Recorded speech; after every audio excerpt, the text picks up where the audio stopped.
Yeah, Stavik. Here, Blue Curl again. Gonna do a quick after clean video. I'm gonna do my best to show some of the damage there is on the keel.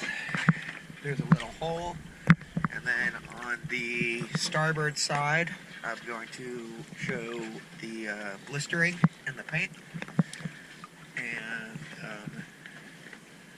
then the zincs, 2-inch zincs, are going to need to be replaced soon, and the rudders do not have zincs on them. Let's go take a look.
Also, the transducer back here, we went ahead and tied up for it, but it wasn't disconnected, and not looking so great.